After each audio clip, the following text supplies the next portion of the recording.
আমি অন্তঃপুরের মেয়ে, চিনবে না আমাকে।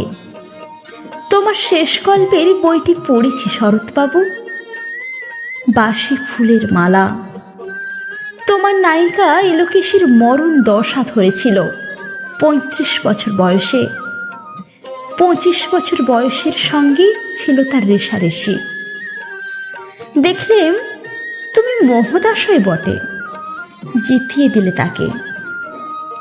নিজের কথা বলি, বয়স আমার অল্প। একজনের মন ছুঁয়েছিল আমার এই কাঁচা বয়সের মায়া, তাই জেনে পুলক লাগতো আমার দেহে।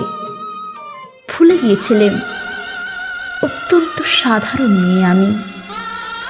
আমার মতো এমন আছে হাজার হাজার মেয়ে, অল্প বয়সের মন্ত্র তাদের যৌবনে।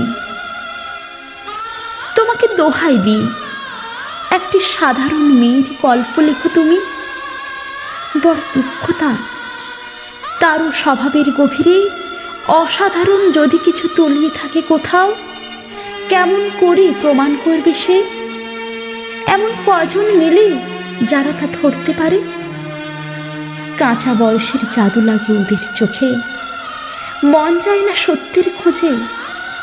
আমরা বিকিয়ে যাই মরীচিকার দামে।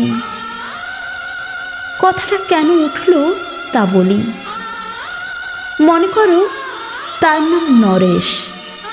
সে বলেছিল কেউ তার চোখে পড়েনি আমার মতো। এত বড় কথাটা বিশ্বাস করব যে সাহস হয় না, না করব যে এমন জোর কই। একদিন সে গেল বিলেতে, চিঠিপত্র পাই কখনো বা। মনে মনে ভাবি, রাম রাম, এত মেয়েও আছে সে দেশে, এত তাদের ঠেলাঠেলে ভিড়, আর তারা কি সবাই অসামান্য? এত বুদ্ধি, এত উজ্জ্বলতা, আর তারা সবাই কি আবিষ্কার করেছে এক নরেশ সেনকে, স্বদেশে যার পরিচয় চাপা ছিল 10-এর মধ্যে।